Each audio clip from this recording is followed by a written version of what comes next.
अरे लानत है ऐसे प्रधानमंत्री पे जिसकी बेटी के ऊपर लातों से मारा जा रहा हो और वो उस सत्र का उद्घाटन कर रहा हो पार्लियामेंट का। ये देश अब देश नहीं है, ये लोकतांत्रिक व्यवस्था नहीं है, ये एक अपनी तानाशाही व्यवस्था है। इस व्यवस्था के लिए देश के नौजवानों, मजदूरों, किसानों को सम्राट अशोक की लाट इसलिए रखी जाती थी कि सम्राट अशोक ने समता, स्वतंत्रता, बंधुत्व और न्यायप्रिय व्यवस्था को लेकर के इस भारत को सोने की चिड़िया बना। बाबा और पैदा कर दिए जो हिंदू राष्ट्र की मांग करते हैं। कल तक उनकी उम्र क्या है जरा देख लिया जाए। बाबा बागेश्वर धाम है, वो इस समय सारे लोगों की पर्चियां निकाल दे रहे हैं, ये होगा वो होगा। और अपना भाई जब जेल जाने लगा तो संविधान की चर्चा करने लगे कि संविधान जो काम कर रहा है वो सही कर रहा है, हम संविधान पे अड़ेंगे नहीं। जिस समय देश के नए पार्लियामेंट का उद्घाटन हो रहा है, देश के नए ऐसे घर का उद्घाटन हो रहा है जहां लोगों को न्याय मिलेगा, उसी समय देश की पहलवान बेटियों के साथ अन्याय हो रहा था, जो देश के लिए वो खिताब जीत के लाई थी। अगर उस पूरे वीडियो को देखा जाए तो पुलिस वालों के फूटों के तले वो दबा हुआ है। पार्लियामेंट है, इसकी बनाने की जरूरत अभी थी नहीं। जब माननीय प्रधानमंत्री महोदय को बजट की घोषणा करने के लिए विदेशों से कर्ज लेना पड़ रहा है, उनके पास टैक्स और राजस्व, ये दो जो जरिए हैं आमदनी के, दोनों से अभी तक जो उनका 42 से 45 लाख करोड़ रुपए का बजट जो होता है करोड़ का, वो अभी पूरा नहीं कर पा रहे हैं। तो ऐसे में 200 करोड़ के पार्लियामेंट को बनाने की अभी जरूरत थी नहीं। जहां एक तरफ अभी सभी स्कूलों में शौचालय नहीं है, सभी स्कूलों में अध्यापक नहीं है पूरे भारत के, सभी गाँव में बिजली नहीं है, सभी लोगों को सुरक्षा, चिकित्सा, स्वास्थ्य की व्यवस्थाएं मुहैया नहीं हो रही है। ऐसे में पार्लियामेंट बनाने के भी 200 करोड़ की कोई जरूरत नहीं थी। सर, आपका परिचय क्या है? मैं चौधरी हृदय राम वर्मा, राष्ट्रीय उपाध्यक्ष भारतीय किसान मजदूर संयुक्त यूनियन। 28 तारीख को प्रधानमंत्री नरेंद्र मोदी के द्वारा नए संसद भवन का उद्घाटन किया गया, जबकि विपक्ष के द्वारा बहुत सारी लगभग 20 पार्टियां जो हैं इस उद्घाटन समारोह का विरोध किया उन्होंने। और इसलिए भी विरोध किया, उनका मानना था कि ये उद्घाटन राष्ट्रपति के द्वारा होना चाहिए। इसको आप किस तरीके से देखते हैं? देखिए, पहली बात तो यह है कि जो 200 करोड़ से बना नया पार्लियामेंट है, इसकी बनाने की जरूरत अभी थी नहीं। जब माननीय प्रधानमंत्री महोदय को बजट की घोषणा करने के लिए विदेशों से कर्ज लेना पड़ रहा है, उनके पास टैक्स और राजस्व, ये दो जो जरिए हैं आमदनी के, दोनों से अभी तक जो उनका 42 से 45 लाख करोड़ रुपए का बजट जो होता है करोड़ का, वो अभी पूरा नहीं कर पा रहे हैं। तो ऐसे में 200 करोड़ के पार्लियामेंट को बनाने की अभी जरूरत थी नहीं। जहां एक तरफ अभी सभी स्कूलों में शौचालय नहीं है, सभी स्कूलों में अध्यापक नहीं है पूरे भारत के, सभी गांवों में बिजली नहीं है, सभी लोगों को सुरक्षा, चिकित्सा, स्वास्थ्य की व्यवस्थाएं मुहैया नहीं हो रही हैं, ऐसे में पार्लियामेंट बनाने के भी 200 करोड़ की कोई जरूरत नहीं थी। जहां तक ये बात है कि सभी विपक्षी पार्टियों ने इसका बहिष्कार किया, तो सारी विपक्षी पार्टियां, चाहे वो मायावती जी हों, चाहे जो भी पार्टियां हों, अखिलेश जी हों, सारे लोग हों, मैं सामना सबको शामिल करता हूं, इन लोगों ने उस समय क्यों नहीं विरोध किया, क्यों नहीं धरना दिया जब वो नए पार्लियामेंट का उद्घाटन शिलान्यास हो गया? क्यों नहीं विरोध किया आज तक? ये सब देश को गुलाम बनाने के लिए ये सब जिम्मेदार हैं, जितनी भी पार्टियां हैं, ये किसानों, मजदूरों को, देश को गुलाम बनाने के लिए इनकी सबकी जिम्मेदारी जा रही है। ये आज कह रहे हैं कि हम उसके उद्घाटन में नहीं जाएंगे, उसके उसमें नहीं जाएंगे, लेकिन जब उसी में कल पार्लियामेंट बैठेगी तो क्या ये नहीं जाएंगे? उसमें सब जाएंगे ये, और सब जाएंगे। तो आज कल जैसे इनको सभी विधायकों को, सांसदों को, लोगों को अपनी तनख्वाह बढ़ानी थी, अपने खर्चे बढ़ाने थे, तो किसी का विरोध आया था? सबने अपनी तनख्वाह, अपने खर्चे, अपनी सारी सुख सुविधाओं में बढ़ोतरी कर ली। न उसमें आम आदमी ने विरोध किया, न समाजवादी ने विरोध किया, और न एनडीए ने विरोध किया, किसी ने नहीं विरोध किया, क्योंकि सारे सांसदों, विधायकों को खर्चे चाहिए। जहां तक इसके विरोध की बात है, वो इसका विरोध आज पूरे भारत के किसानों, मजदूरों को, नौजवानों को करना चाहिए कि देश में रोजगार नहीं है, देश की शिक्षा व्यवस्था गर्त में जा रही है। आज विरोध हुआ था, क्या रुका? जब अभी फौज में भर्ती होने के लिए एक नया सिस्टम आ गया, अग्निवीर, विरोध किए। किस पार्टी ने कहा कि हम अपने यहां अपनी व्यवस्था में अब बैठ रहे हैं? सब इनको यह डर सता रहा है कि कहीं हम जेल न चले जाए, मोदी जी ईडी का खतरा न डाल दें। कांग्रेस ने थोड़ा सा हल्का सा व्यवस्था अपनी बनाई, तो कांग्रेस के पुराने राज खुलने लगे हैं। अरे अगर मोदी जी को राज खोलने हैं तो सबके राज खोल लो ना। ये है, सब एक दूसरे से मिले जुले। नए संसद भवन के उद्घाटन का विवाद जो है एक इस पर भी हुआ कि जो तारीख है 28 तारीख को सावरकर की जयंती थी, उस जयंती के अवसर पर इस उद्घाटन को करने का काम किया गया, इस पर भी भारी। देखिए, पहली बात तो इस उद्घाटन को माननीय प्रधानमंत्री मोदी को करना नहीं था। पार्लियामेंट का उद्घाटन हमारे देश की जो माननीय राष्ट्रपति महोदया हैं द्रौपदी मुर्मू के हाथों होना था, और प्रधानमंत्री महोदय ने इसको इसलिए नहीं किया कि एक तरफ कहते हैं कि वो देश की आदिवासी पहली महिला को, हमने आदिवासी महिला को देश का राष्ट्रपति बनाया और गौरव दिया उसको, लेकिन आज उसी राष्ट्रपति का भाषण तो पढ़ा जाता है। अभी जो एक उपराष्ट्रपति हैं वो पहले किसी पेपर के संपादक हुआ करते थे, और तब वो बड़ा बढ़िया उनका एक विचार आया था, हमने सुना था बहुत पहले कि पंडित जवाहरलाल नेहरू, जो पत्रकार पंडित जवाहरलाल नेहरू का विरोध करता था उसको नेहरू जी अपनी बगल में बैठाते थे, इसलिए कि वो विरोध करता था, सही बात करता था। आज माननीय उपराष्ट्रपति महोदय का भाषण तो पढ़ा गया, लेकिन माननीय राष्ट्रपति उपराष्ट्रपति महोदय ने यह क्यों नहीं कहा कि आज जिस समय देश के नए पार्लियामेंट का उद्घाटन हो रहा है, देश के नए ऐसे घर का उद्घाटन हो रहा है जहां लोगों को न्याय मिलेगा, उसी समय देश की पहलवान बेटियों के साथ अन्याय हो रहा था, जो देश के लिए वो खिताब जीत के लाई थी। अगर उस पूरे वीडियो को देखा जाए तो पुलिस वालों के बूटों के तले वो खिताब दबा हुआ है तमगा। क्या है इस देश का? एक तरफ यही प्रधानमंत्री महोदय हैं, जब विनेश फोगाट लेके आई थी स्वर्ण पदक तो उससे कह रहे थे, उनके फोटो आ रहे थे, अरे विनेश तेरे तो परिवार से मेरे अच्छे संबंध, तो मेरी बेटी है।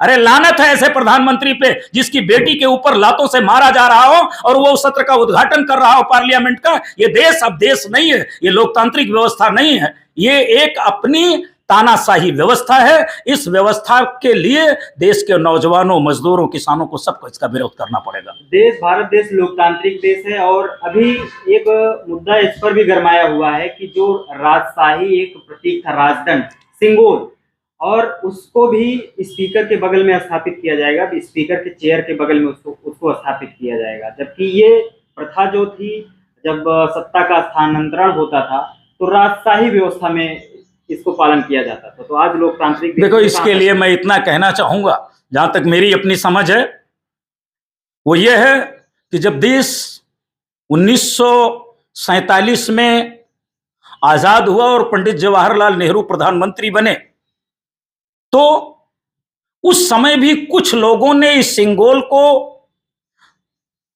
पंडित जवाहरलाल नेहरू को दिया, लेकिन पंडित जवाहरलाल नेहरू ने सप्रेम ले करके उसको बगल में रख दिया कि देश इससे नहीं चलेगा, देश के लिए संविधान जरूरी है, सम्राट अशोक की लाट जरूरी है। सम्राट अशोक की लाट इसलिए रखी जाती थी कि सम्राट अशोक ने समता, स्वतंत्रता, बंधुत्व और न्यायप्रिय व्यवस्था को लेकर के इस भारत को सोने की चिड़िया बना दिया था, और इसलिए सम्राट की लाट, अशोक की लाट रखी जाती थी कि देश में समता, स्वतंत्रता, बंधुत्व और न्यायप्रिय व्यवस्था चलती रहे। और ऐसा नहीं है, हम कहते हैं हमारा उसका कोई विरोध नहीं, आप ले लो, मोदी जी ने लिया है, एक दंड है, अगर वो दंड लिया है तो आप उस दंड के माध्यम से लोगों को दंड दो ना, आप दंड दे नहीं सकते हो। और आज एक बड़ा बढ़िया बयान आया है हमारे प्रदेश के मुख्यमंत्री महोदय का, वो कि हमको कोई आंख नहीं दिखा सकता, कोई देश अब हमको आंख नहीं दिखा सकता। मैं एक चीज जानना चाहता हूं कि आप किसानों की आमदनी दोगुनी कर नहीं पाए, मजदूरों की आमदनी दोगुनी कर नहीं पाए, और आज इस बात के लिए ये आप कह रहे हो कोई आंख नहीं दिखा पाएगा। कर्ज कहां से आया है माननीय प्रधानमंत्री महोदय, माननीय मुख्यमंत्री महोदय, ये बताया जाए कि जो आपका बजट है क्या आपके टैक्स से और राजस्व से आपके बजट की भरपाई हो रही है? और अगर नहीं हो रही तो वो पैसा आप कहां से ला रहे हो? विश्व बैंक से ला रहे हो? कहां से ला रहे हो? अगर विश्व बैंक से ला रहे हो तो कल विश्व बैंक आपके ऊपर आंख दिखा सकती है। आज जो आप कर्ज लेकर के देश को चला रहे हो, बता रहे हो कि महंगाई है, महंगाई किसी सांसद के लिए नहीं, महंगाई किसी विधायक के लिए नहीं, महंगाई किसी मंत्री के लिए नहीं है, महंगाई अडानी और अंबानी के लिए नहीं, महंगाई आम आदमी गरीब मजदूर के लिए है। वो तो कह रहे हैं कि फ्री राशन दिया उन्होंने, फ्री सिलेंडर दिया उन्होंने। अभी देखो, एक बात समझ में नहीं आती। अभी तो हम उत्तर प्रदेश में देख रहे हैं कि अब तो आईएएस की जिम्मेदारी आईपीएस की बना दी गई है कि आप भंडारे कराओ, आप कीर्तन भंडारा कराओ। देश भंडारे से नहीं चलेगा, देश भीख से नहीं चलेगा, देश रोजगार से चलेगा, देश संविधान से चलेगा। आपको भीख देने की कोई जरूरत नहीं है। आप 5 किलो राशन अपने घर ले जाओ, आप अनाज का दाम दे दो। अगर हैसियत है तो आप अनाज का दाम दे दो। हम मजदूरों को उनकी मजदूरी जो आज 300 रुपए 280 रुपए मनरेगा मजदूरी दी जा रही है, जिस योजना आयोग की रिपोर्ट पे माननीय प्रधानमंत्री महोदय FICCI federation of chamber of commerce budget देती है, और आप लोगों की, अधिकारियों की, अपनी सबकी तनख्वाह, जब एक विधायक की तनख्वाह 2000 होती थी 1960 में, आज वही विधायक जो है 2.5 से 3 लाख रुपए ले रहा है। क्यों ले रहा है? क्यों ले रहे हैं विधायक, मंत्री, सांसद 2.5 से 3 लाख रुपए अपनी तनख्वाह? किस बात का, कौन सा काम कर रहे हैं ये? प्रधानमंत्री महोदय बता पाएंगे कि हमने किस गांव को गोद दिलवाया था और कौन सा गांव अभी तक जो है सारी सुविधाओं से युक्त हो चुका है? नहीं हो सकता। ये सब गरीब मरता रहे, टैक्स भरता रहे, मजदूर मरता रहे, टैक्स भरता रहे। बच्चों की पढ़ाई का क्या असर आलम जा रहा है, सुरक्षा का क्या आलम जा रहा है? कब बहस हुई सुरक्षा के बजट पे, कब बहस हुई चिकित्सा के बजट पे, कब बहस हुई शिक्षा के बजट पे? ऐसा कुछ नहीं है, ये सब दिखावा है। देश संविधान से चलेगा, जैसे कि आपने कहा, वहीं सत्ता में बैठे संवैधानिक पदों पर लोग कह रहे हैं कि मनुस्मृति की बात कर रहे हैं। अभी योगी आदित्यनाथ के टेबल पर मनुस्मृति देखने को मिला था, और बनारस यूनिवर्सिटी में मनुस्मृति का सिलेबस भी अभी लागू कर दिया गया है। देखिए, ऐसा है कि किसी धार्मिक पुस्तक का हम विरोध नहीं करते। धार्मिक पुस्तक कहीं भी रखी जा सकती है, लेकिन देश को संविधान से चलाना है। कोई भी देश, अभी मैं आपसे एक बात कह लूं कि जब पार्लियामेंट का उद्घाटन हो रहा था तो कुछ मौलाना लोग वहां अपनी तकरीर भी वो कर रहे थे, अपनी नात पढ़ रहे थे। वही प्रधानमंत्री महोदय कर्नाटक में मुसलमानों के आरक्षण पे का विरोध कर रहे थे। मैं क्या मान लूं? ये जो मौलाना साहब वहां पाठ कर रहे थे, इन मौलाना साहब ये मुसलमान नहीं थे, ये कोई और थे। इनको नहीं कहना चाहिए था माननीय प्रधानमंत्री महोदय, कल आप कर्नाटक के मुसलमानों का विरोध कर रहे थे, दूसरे जगह मुसलमानों का आप विरोध कर रहे हो आरक्षण का, हम कहां से पाठ करें? देखो, इसमें जिसकी जो जैसे पा रहा है वैसे अपनी रोटी सेंक रहा है, कर रहे हैं। अभी जो लोगों ने हमें सारे धर्म प्रिय हैं, और कोई धर्म ये नहीं बताता है कि हमें जीवों पे दया नहीं करनी चाहिए। कोई धर्म ये नहीं कहता है कि आप आपस में लाठी चार्ज करें, आपस में झगड़े करें। सभी धर्मों ने हमें सद्भाव सिखाया, समता। जहां तक मौलाना साहब की बात, मोहम्मद साहब की बात थी, मोहम्मद साहब के भी 4 सूत्र थे, सम्राट अशोक के 4 सूत्र थे। तथागत बुद्धा, आज जिसको चाइना मानता है, तथागत बुद्धा के 4 सूत्र थे। सारे 4 सूत्र सबके थे, किसके 4 सूत्र नहीं थे? गुरु नानक के वही 4 सूत्र थे, छत्रपति शिवाजी महाराज के वही 4 सूत्र थे। जिन लोगों ने भी देश के हित की लड़ाई लड़ी, उनके सबके वही 4 सूत्र थे, समता, स्वतंत्रता, बंधुत्व और न्यायप्रिय व्यवस्था। और इन्हीं 4 सूत्रों को लेकर लोगों ने अपनी लड़ाई लड़ी और देश को एक दिशा देने की बात की। लगातार देश में बात संविधान की होती रही है कि संविधान से देश चले।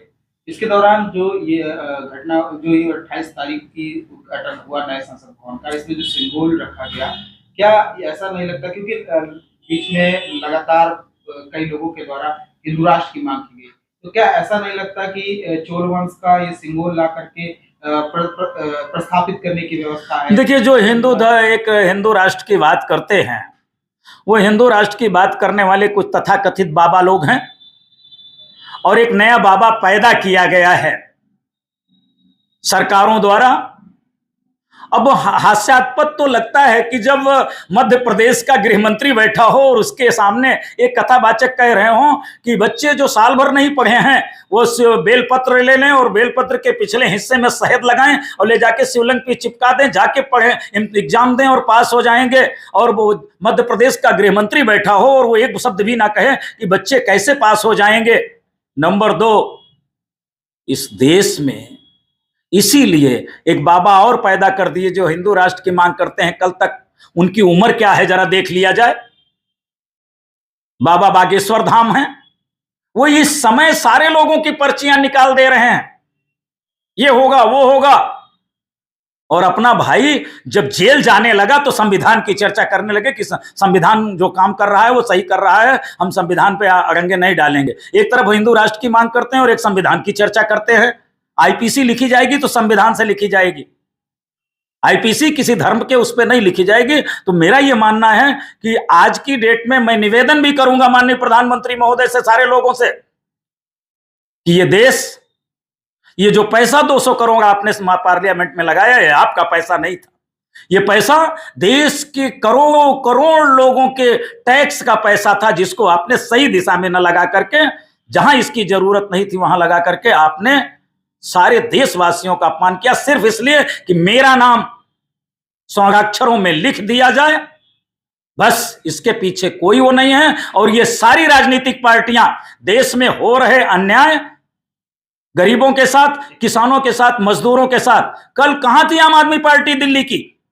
कल कहां थी दिल्ली की और पार्टियां? सारी पार्टियों को खड़ा हो जाना था बॉर्डर पे, अब नहीं चलेगा प्रदेश, हम नहीं सारे लोगों करेंगे।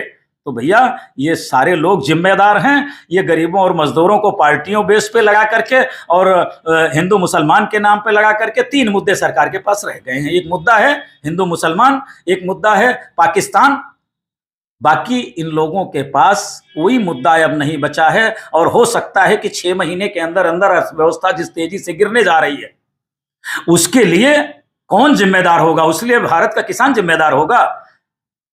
तो मैं इतने कहूंगा, निवेदन करूंगा इन सारे राजनीतिक पार्टी के लोगों से कि आप भी, अगर मोदी जी 200 करोड़ की पार्लियामेंट बना करके बहुत ज्यादा गुनहगार हैं तो आप सारे लोग भी उसके पीछे गुनहगार हैं। मैं अपनी बात यहीं समाप्त करूंगा और निवेदन करूंगा कि इस देश को संविधान के रास्ते से चलाओ, इस देश को धर्म और पाखंड के रास्ते मत चलाने की बात करो, वरना देश में जब तूफान आएगा तो फिर रोक नहीं पाएंगे लोग।